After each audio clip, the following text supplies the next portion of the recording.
So you have the accidental tourist. I had the accidental career choices that presented themselves before me. Joe, there's no individuality left, even in looks, even in the classic beauties. Everybody is looking a version of everybody else. I love eating, but I do not like eating my words. So that's why I never say never.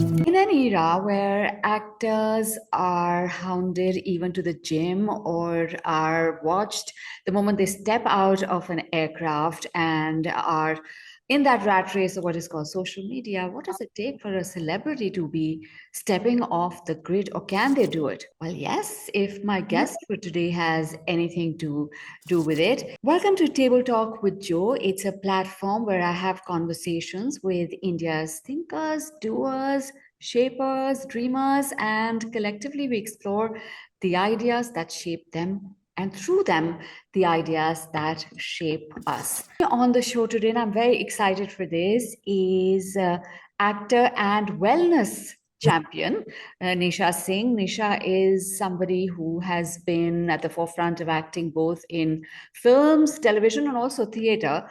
And I'm very excited to speak to her about that journey from films like Bazaar to iconic television shows like Bunyad and to what really keeps her going today. The smile, as I can see, Nisha, welcome, is very much intact. And where are we going with your work? Where are we going with you? That's what I'm excited to hear about. So thank you so much for doing this. Oh, I'm going to enjoy every minute of this show. I should hope so. I'm going to try not to put you on the spot. First questions first, because I did, I know that you said no social media, but I still went as a good journalist, digging, digging, digging, that maybe I'm going to find Nisha on some social media, but I didn't. So, this not being on social media in today's world where high profile is the buzzword, is it about protecting yourself? Is it about stepping away? Or is it about being unapologetically you? It's a combination of various things, Joe. So I've always been an intensely private person. Even while I was acting and modeling, I only talked about what I wanted to talk about. And I had the ability of managing to say things without really saying anything I didn't want to put out there. And I loved the mystique. I enjoy people not knowing everything about me. There are close friends who do, but not anybody. I don't think there's anybody who knows everything about me, and that is the way I like it. And I sort of aspire to the model that the old actresses had, where they had this sense of mystery, of mystique. You really didn't know everything about them. And their private lives were very, very private. The other part is I don't know if I want just random people to know intimate things about me. I just don't. I think it's a little too much out there. Everybody puts, their meal, their this, their that. If today I wanted to know the favorite underwear brand of a famous actor, I could. There's this whole new trend of mom influencers, so to speak, who are now getting dressed on social media. So I'm always fascinated because suddenly something on my timeline will come with this one woman in her lingerie, and then she's going to take out this shirt. She would put that on. She'll take out that skirt. She'll put that on, and then some makeup, a bag, and she'll walk out. And I'm like, whoa, ow, but why? So this is what you're missing. No, my daughter would die. She would absolutely die. In fact, a friend of mine did a nude shoot. And she says, Mama, can you imagine what that girl's son must be going through? Thank God, Mama, you never decided to do anything like this. But, to each their own. I don't judge. I just don't want to do it myself. Is there no FOMO ever, as they say? Not really. Not really. I actually had there was a situation recently where I'm periodically asked to do some modeling for a friend or whatever. And so a friend of mine asked me to wear an outfit of a particular designer she was promoting and to be there for a couple of hours wearing that outfit. And I did. And they shot a little video of it, and the reel, it's called. And they put it on Instagram. It was sent to me so I could see it. And this brand apparently had 20 to 30,000 views of their earlier stuff. And then this thing went, they say, viral. There were over 1 lakh views in a very short time. 60% of the questions were about me, where I disappeared, where I was, what I was doing, why I was not on social media. So somebody actually came to me and said, listen, we'd love to, you know, organize and run a page for you. So I even have a domain. I have a saved domain. And they said, why don't you? In fact, I actually looked at this because I can check on Instagram on a friend's phone or my daughter's phone or whatever. And I did check. I was given the example of Zeenat Aman, who is doing a wonderful job, actually. She is intelligent, she's articulate, she makes a lot of sense. But even her page has become a little commercial now. So, if somebody's really looking for work or somebody's. So, I don't like to say never. So, I am not saying never. But as of now, I haven't felt the need. If I enjoy eating on that trip that we were at. I really enjoyed my food. I love eating, but I do not like eating my words. So that's why I never say never. I love that. I love that. Well, you mentioned the word disappeared, and I remember asking you this, why have you disappeared? And you told me that I've not really disappeared, that I'm pretty much around. But again, the world sees you as having disappeared. How do you look at it and why? Well, yes, for the world, in terms of the work I did, I have disappeared. I got married. I moved to Singapore overnight. I was actually in 2 or 3 running serials, and in one, they had to bump me off, and one, I disappeared, whatever. At the time, I was also asked by some producers, listen, we'll shoot half the stuff in Singapore. Why don't you consider doing this, 1 foot in 2 boats kind of thing? But, I'm a very one-track mind person. What I want to do all the way or not at all. And at the time, Joe, when I was acting, female actors had a shelf life. You got to a certain age and then you were not really considered for leading roles. Now, I had been very, very spoiled. If I go to a chotha and suddenly somebody recognizes me, suddenly the song will become Itni Shakti Hame Dena Data. So, with that kind of background, and I moved to television, I was very spoiled, very spoiled. I had parts written for me. I had, people were really, really good to me. And I had the time of my life. And I decided then that, I wanted to quit at my peak because I always felt that the kind of work I did had a life. I was not a journalist, I was not a lawyer, I was not a doctor, and I did not want to step down from where I was. For me, acting was not a junoon. It was a shock. It was something I really enjoyed. But I was very sure that I wanted to have a family and I wanted to be a full-time mother. My mother, I think, was the example for me. She had this amazing combination of being a working woman. She had her own business. She had a job where she worked Monday to Friday, 10 to 1. Monday to Friday, 10 to 1. Husband, kids, school, office, and, she had her job. And she was home for us. So she was a full-time homemaker and a businesswoman. Now, everybody doesn't have that kind of luck. But I think the biggest gift my parents ever gave me was their time. All time. And I was so sure, I very much wanted a child. I was so sure that's what I wanted to do. So I knew I was going to take a long break. As it turned out, that break became pretty indefinite.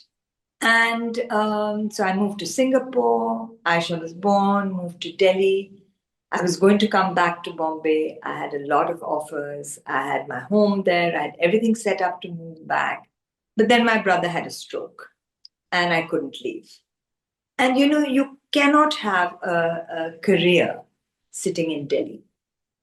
And it's only now that these OTT platforms have come up and, other things have happened. I'm talking about, I acted in the 90s.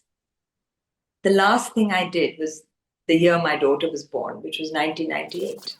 So you see, it was circumstances. It was something I wanted. It was time then, time now. All these things changed. And it sort of happened like this. And also, to quote John Lennon, life happens when you're busy making plans. Yes, absolutely. Absolutely. We're all humans at the end of the day, for whatever comes our way. Nisha, Yes. was there at any time, was there frustration? Was there anger? Moments of frustration, yes, definitely. Did I miss my work? Absolutely, without question.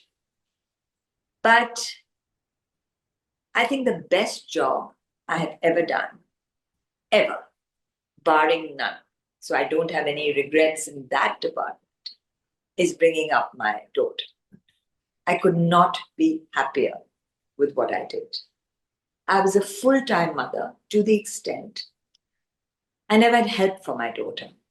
I nursed her for 1 year until she was 12, Joe. I had only been apart from her for 23 days. And I think the kind of relationship with the grace of God that I have with her now is worth every moment that I spent with. Frustration about is circumstances which prevented me from going back. Because when she was 12, she decided to go to a boarding school. And then being in an IB school, I was away from her 6.5 months in the year. She was home 5.5 months. That would have been very easy to manage. You know, you work and you're home, whatever. That was easy. But then my brother had a stroke, and my family has always been there for me. And there's no way I would not be there for them in a situation like this. And to be in a situation where you were constantly struggling, constantly, wanting to be in one place when you were at another, is something I didn't want to do. And again, with the grace of God, I didn't need to do this financially. That's a big, big deal. For a lot of women, financial independence is a big deal. I fortunately have been financially independent. There's always, there's always, you speak about the circumstances, there's also motherhood, where a lot of us kind of give everything we've got to bring up our children. And then the Yes, children do fly the nest. yes, And a lot of people have the choice to, continue to be where they are. Or some of us will say, okay, we've still got a little bit left in us to fight back for that space. Would you do it now? Joe, I don't know how to fight. Things came very easy to me. Very. I never had to make an effort to get work. It just came to me. Modeling, somebody just asked me while I was on the street, literally. Acting came from there. I did Ankush, and then television opened up its arms like, I had to turn things down. I had ridiculous things that I would say. I would say I'll only work, 20 days a month. And I worked only 20 days a month. I did not work 10 days because when I was working, I would not even make a phone call to a friend. I was so focused on what I did. I had my lines, I had my script. Very rarely was a third take taken because I missed a line. Very rare. I mean, I can count that on one hand. So I was like fully into my work for 20 days a month. And then 10 days, I just didn't have anything to do with it. So I don't know how to fight. Things have come very easy to me. Whether it's a blessing or a curse, I don't know. So would I go out there and say, oh, please give me work? I don't know how to do it. I'm a strange combination of very liberal in my mind, but very conservative in what I choose to do. So I don't know if a lot of the risque scenes are something I would be comfortable doing now. I was not comfortable doing it then, so it's highly unlikely I would be comfortable doing it now. Do you still get offers though? Yes, off and on, yes. But nothing that makes me feel, ah, I have to do this or I want to do this. Have I seen things that I would have loved to do? Yes. I would love to do work like Nina Gupta does. You know, I would love to do work that is a little, I like to do work that Vidya Balan does. But would I have done that I forget the name of the film at the moment, the one where she would say, it's just about entertainment, entertainment, entertainment. But as I said, there has been work and there is a lot of work now for actors who are older, who are not 25 and 30. And there are actors who are doing very good work. Earlier, would be the male actors who would get work in their 40s and 50s. Now it's the women actors as well. It's the female actors as well. You have not been in touch with people since 1980, 1998. That's a long time. That's a long, long time. Everything has changed. You were a model first, Yes. and then an actor, and also you did things, as per me, the other way around. People get into television, then they get into movies. You went into movies, you came to television, so you had kind of little detours here and there. But tell me, when was this moment that you realized that this is going to be your profession? Firstly, modeling, and then acting. So you have the accidental tourist. I had the accidental career choices that presented themselves before me. So I was studying literature. Eventually did my master's in literature, and I was at Xavier's at the time, doing just about to join for my undergrad. I was in the canteen where everybody was, and somebody came up to me and said that would I please round out some friends and come for what was then a completely novel idea, a video test. So I said, what is this video test? And they said, oh, there is this big campaign for a product by Hindustan Lever. And unfortunately, this guy was the producer.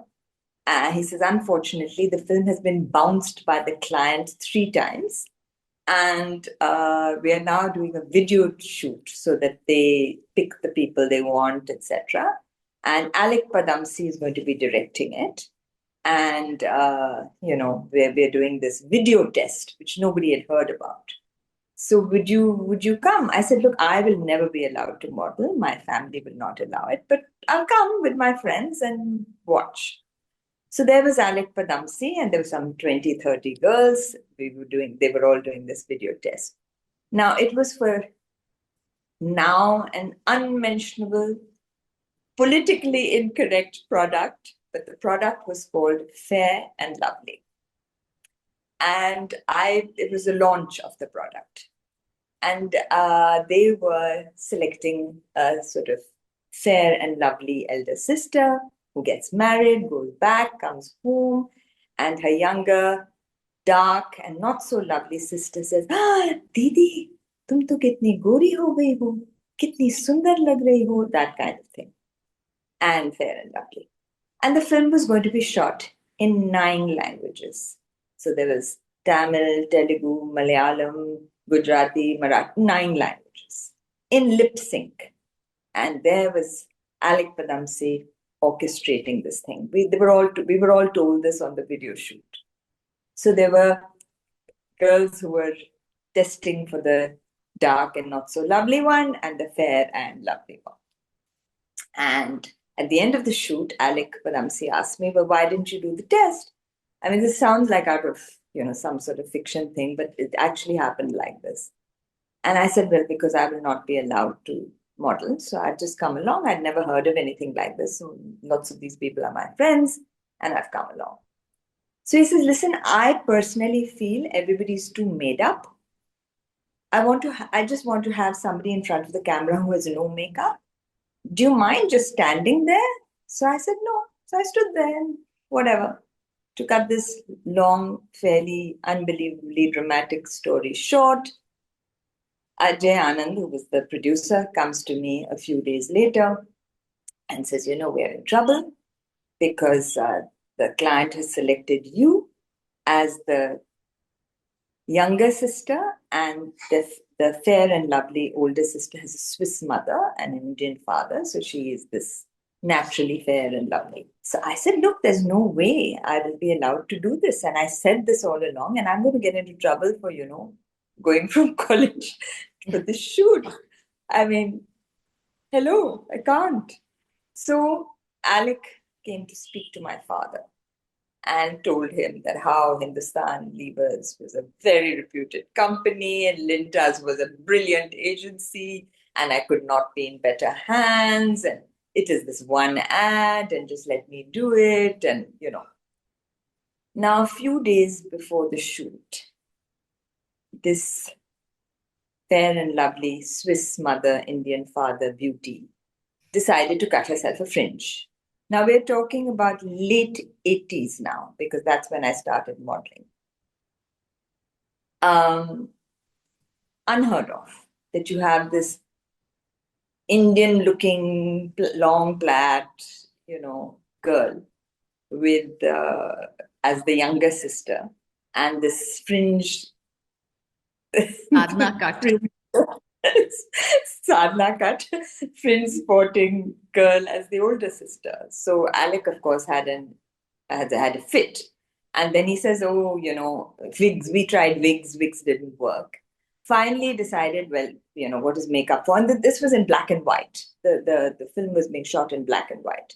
So he says, that's not a problem. We'll make her fair, we'll make her dark. So the fair and lovely became the dark and not so lovely. And the not fair, the not fair and not so lovely became the fair and lovely. I mean, this is literally what happened, Joe. So me with my supposedly classic Indian looks, long plaid, etc., elder sister, I had this. I'll never forget the shade. It was pan stick pancake in those days. I had the shade called lily white plastered on my face, whereas this other lady had Egyptian dark plastered on hers. We would have our faces, like cracks filled in. Imagine the shoot went on for God knows how many days because it was 9 languages and lip sync.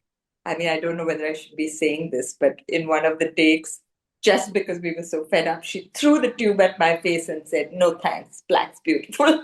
But that was obviously that was obviously Oh my God, today it would have been caught on social media and it would have like trended. I mean, that became this, reject take, of course, but that was one of the shots that we actually did. That ad became a sensation. You can imagine. Yeah. I mean, however politically incorrect it is today, it became a sensation. So much so, I lived in Bombay and I lived on Warden Road and I would go to Amerson's and places like that to shop. And this woman looks at me and says, "पर तुम तो इतनी गोरी नहीं हो." And I had to say, "अजी मैं अभी गोवा से आई हूँ, ये मेरा tan है." I mean, people took those ads so seriously. Because there But was nothing else those days, right? I mean, that's ads was such a big thing. That's right. So from there, I got a deluge of ads and I was studying. Remember, I had just joined college. And my father said the minimum education I had to get. He said, of course, a doctorate. I said, that's not minimum, that's maximum. So we settled at a master's. So I had 5 years of education to happen. So I was allowed at that time to do one ad a month, which became willy nilly the best selling point for me. I was not available. I could charge what I wanted. The best brands came to me because I was not overexposed. So I did everything. And I would say, I'm sorry, I can't, I've done my ad for this month. That's okay. Our schedule is for next month. So we're booking you for next month. That's how I did Bombay Dyeing, I did Lakme, you name it, I did it. I had the cream of ads. I charged pretty much what I wanted because I was just not available. It was just a question of supply and demand. So that worked out quite magically for me. From that, I had gone to Prithvi Theatre to watch a play. And the art director of that play, a gentleman called Bijon Dasgupta, came to me and said that the director of the play would like to meet me. And I said, well, he's making a film.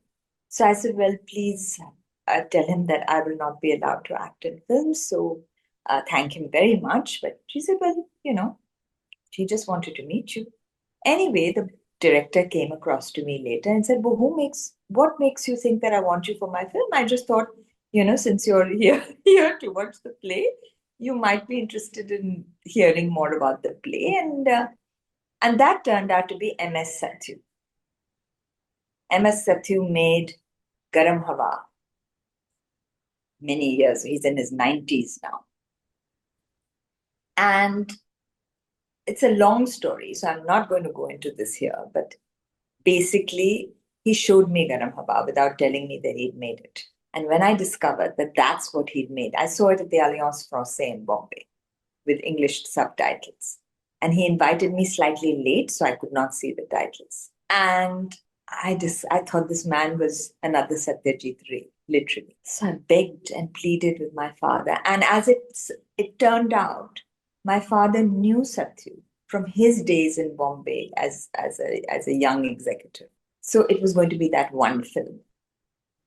And the film he made was called Kahan Kahan Se Guzar Gaye. It was with Anil Kapoor and Pankaj Kapoor and Sharon Prabhakar. And I played a model in the film. The film never got an Indian release, but it went to a lot of festivals. From that, Sagar Sarhadi saw that and asked me to do Bazaar. I did not know of the other angles in Bazaar. I was only narrated the story of the characters that Supriya Pathak played, Farooq Sheikh played, and I was to play. So what I thought was a triangular actually was only part of the film.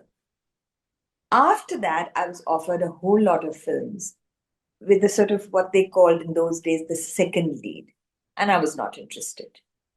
Then Ankush came along. And Ankush came along from N. Chandra because he saw an ad of mine. I think the ad was Nescafe, and it was shot in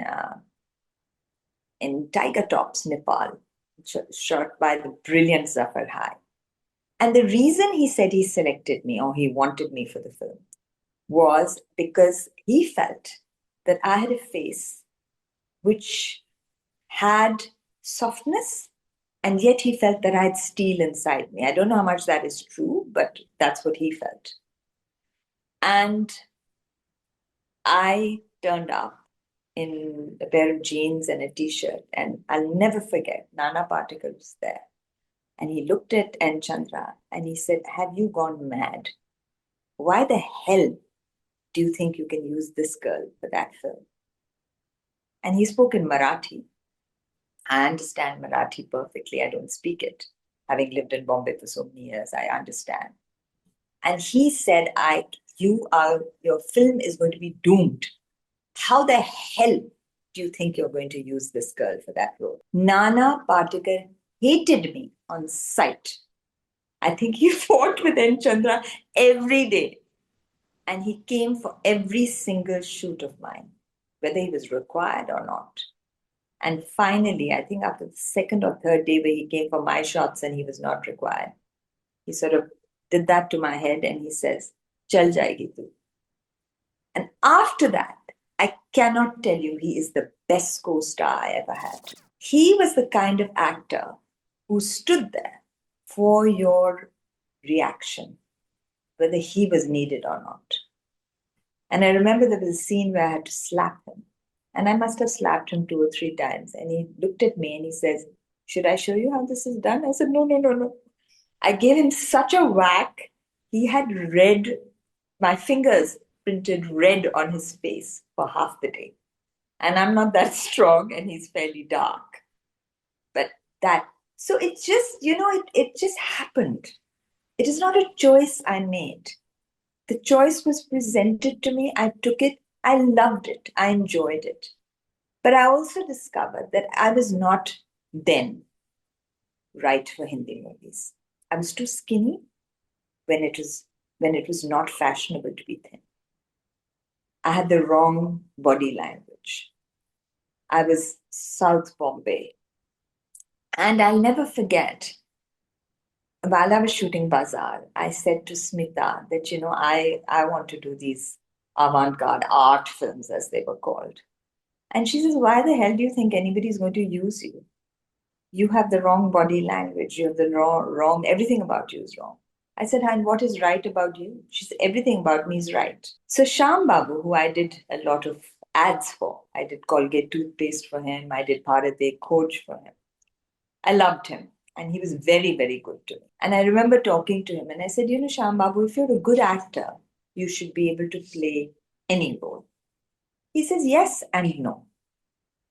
He says, so much is dependent on you, on how you are, how you look, how you present yourself, how you move. So much is dependent on that. He said that, a black actor playing Othello would be much easier to work with than a white actor playing Othello. I remember him saying to me that, I make films about rural women. I make films about middle class women who are downtrodden. You don't fit those roles. And I would tease him and I would say, "Sham Babu, that is not fair. That's because you only want to give me documentaries and ads and, stuff like that. It's not fair. What kind of film would you cast?" And he would look at me with this little twinkle in his eye and he says, "Neesha, I see you as a princess." I said, "Ha ha, very funny. Very funny. You're not going to make anything about a princess." He rang me up one day and he says, "Okay, I have two princesses. I have Sayukta and I have one other he named." And he was making Bharat coach. And I said, "Which one gets taken away on a white horse? Let's do this all the way." And he said, "Sayukta, she does. She gets taken away on a white horse." I said, "That's what I want." So that's how I actually worked with Sham Babu, acted in something for him. Bharati coach. Yes. Sayukta. I see a twinkle still in your eyes, Nisha, when you're speaking about that, that time that, and also to be Yes. surrounded by such names, such talent. And that now is where I'm going to go back to that question of what has changed around us, where glamour is super hyped and Yeah. talent is no longer, as legendary, so to speak, as it used to be in the past. Joe, there's no individuality left, even in looks, even in, the classic beauties. Everybody is looking a version of everybody else. Hair is the same, skin is the same. Skin, I'm not talking about skin, that was a mistake. But people get their faces changed. Everybody has full lips.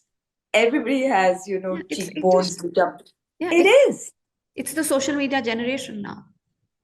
Yeah, but everybody looks the same. There is no real, I mean, when you looked at the older actors, they all had their own separate looks. The younger generation in Bollywood, I think if you didn't quite know their names, they'd all just merge into one into the other. At least that's what I think as well. I think so. I think so. There's no real I, for example, even now, I don't know Western clothes. I just don't. So 9 times out of 10 in the evening, okay, in the daytime I'm in my jeans and that's just normal. But even now, I don't follow fashion. I'm in saris, I'm in lehengas, I'm in salwar kameezes. I'm wearing things, Joe, that I was wearing 30 years ago because that's that's my style. That's who I am. And also because you eat well, I've seen that. Eating well, eating right, while Yeah, the rest I of do. us are eating everything that No, comes. no, you do not have a leg to stand on in that department. So don't even try. No, but Don't even try. no, no. I've seen you. I've seen that whole, the picking of the food and that the wellness thing that you are absolutely passionate about, which with the skincare, which I've also tried and which is absolutely fantastic. How did that happen? I have worked on my skin since I was about 25 because everybody else in my family, my mother, my brother, my father, all had beautiful skin. I had the worst in my family. And, I was one of those, I am one of those even now. I will go to a wedding with oil in my hair if my skin is looking good. I just pull my hair back, put it into a knot, oiled, hope that people think it's gel. And, and, but if my skin is looking good, and I don't think any amount of makeup can cover skin. And that actually I stopped using. I do use makeup on stage or if I'm shooting, yes. But I even got married without makeup because I believe that if you have just a glowing skin and it comes from inside, then that works. That works for me, certainly. So I'm a kajal and lipstick person, and that's basically it. But I do slay. I mean, my skincare is like this, and my makeup is like this, literally, literally. So that started at a very young age. I've always looked after my skin, and then I also these things were not really choices. They're things that happened to me. I turned vegetarian because when I was 10, because I made the connection then between what was on my plate and what was running around. Most people don't make that connection.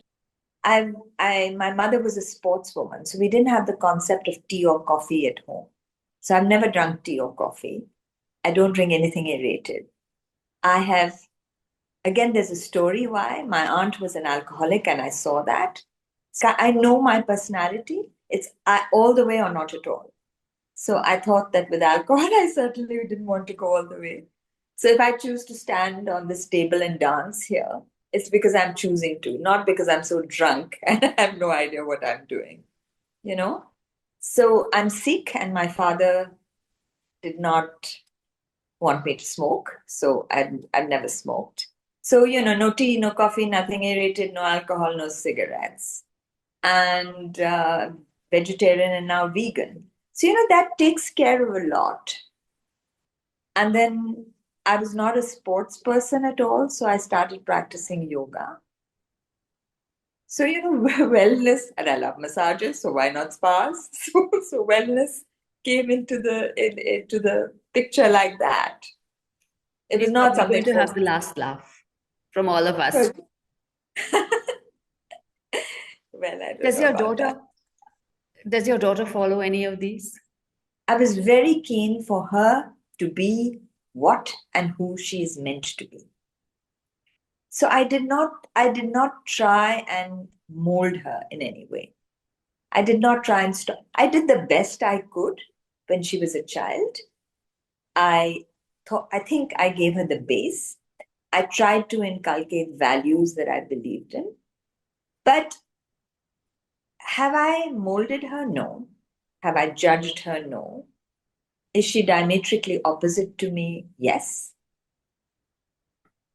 Um, and We I all get our celebrate. comeuppance, so to speak. No, but Joe, I celebrate it because I believe she is who she's meant to be and who she wants to be. And she's happy. She's a happy child. So, you know, that's most important. Has she seen any of your old modeling ads? No, Anything? actually, I'm very angry with her. She just doesn't want to.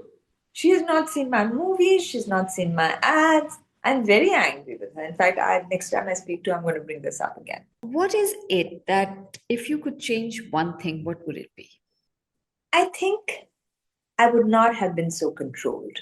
I told you right in the beginning that I have a mind that is highly liberal, very, very liberal, very open, very liberal. Um, Nothing anybody else chooses to do shocks me. But I have always, for some reason, and I don't even understand it, maybe it's my upbringing, maybe it was expectations, maybe I wanted to into some mold. It's a great psychological deep dive that I need to take into myself. But I've always chosen the more conservative path. So in a sense, okay, at my time when I chose to act, it was a very radical thing to do. But within those parameters, so to give you an example, in Bombay Dyeing was known, its tagline was 6 yards of mischief. And everybody was wearing these little stringy blouses. And I remember when I was selected, um, Prahlad Kakkar was doing the ad and wanted to all the girls to come in bikinis. So I said, what nonsense. Why should we come in bikinis? I mean, I'm wearing a salwar kameez. I was the only model. I should send you a picture of it in a salwar kameez. Please. Where everybody else is in 6 yards of mischief. Little stringy blouses. But that I think that is the I did not have a great body image when I was growing up. So, Joe, I grew up with braces, with glasses. I was too skinny when it was not fashionable to be thin. I was nerdy. Nobody looked at me while I was in school. I was the one who was always sort of invisible. At 16 or 17, I had braces 3 times, by the way. At 16 or 17, my braces came up, and suddenly there was this little semblance of cheekbones. And I had very buck teeth. My teeth were not buck anymore. So one of my aunts very famously called me an ugly duckling, by the way. So I grew up with very poor self-image. And this may sound bizarre to you, but even today, when I get a compliment, when I receive a compliment, it surprises and delights. Surprises and delights. Because it's nothing that I've ever taken for granted. And also, we've all grown up in a society where it was absolutely okay to call out a child an ugly duckling and and scar that child. Yeah. This unfortunate reality, I hope things are changing a little bit in society, because I think the older generation, now the current generation, is not taking things lying down, but people. No, but nobody says that kind. In fact, now I think the problem is overweening confidence. I'm the best. There's nobody as good as me. So I think what we really need is a balance. There is a place for humility. There is a place for being slightly unsure. In today's environmental, even adults, not just children, everybody wants to be recognized, whichever way, recognition on reels, likes, Facebook posts, outside, that lack of humility that you speak about. Now, surrounded by that, when everybody wants to be recognized, how, Nisha, would you like to be remembered? How would I like to be remembered? You know, at the risk of going the opposite extreme and saying that, uh, sounding like a bit of a show off, I'm startled with the amount of people who remember me even now. I'm absolutely gobsmacked because where everybody's memory span is that of a flea, and people come and go like this. Literally, Joe, 27 years after I stepped away from television, literally once a day, if I'm out of the house, somebody will come and say, "Are you Neesha Singh?" So, I am so grateful, so blessed, so gobsmacked that this still happens. But it does. I'm not going to say that, tumhare muh mein ghee shakkar, that's the most unhealthy thing I can wish for you. No, But, please don't. but, Please don't. but, Yes. but whatever gives you joy, I wish you that. But maybe, maybe the story is not over. And let's see. I continue to be delighted and surprised with life. I continue to be. I mean, can you imagine having given up or walked away from the work I was doing 27, 28 years ago and still being remembered? And people still saying, "Why don't you work? Why aren't you coming back? Haven't seen you." I think there's a fresh round of that story still to come, maybe a fresh sequel. And we're hoping to see you back. The OTT gives a lot. And I'm hoping that this is your time once again out there, because you were not meant to, as closely as I've seen you, Nisha, I'm going to say this, you were not meant to be sitting within the four walls of a home. And you are for more glory. And we're hoping to see you back. Now, this is because you're a friend, and this is because you're just a fabulous person. But thank you, and inshallah, it'll happen. Inshallah. I just want to ask you before you go a quick recommendation, a book that you're reading or enjoying, At this moment, or any okay. book that you'd like to recommend to our viewers. Um, I read incessantly, and I read 2 or 3 books simultaneously. So one actually is yours, because it's not, so one is usually non-fiction and one is fiction and one is on food.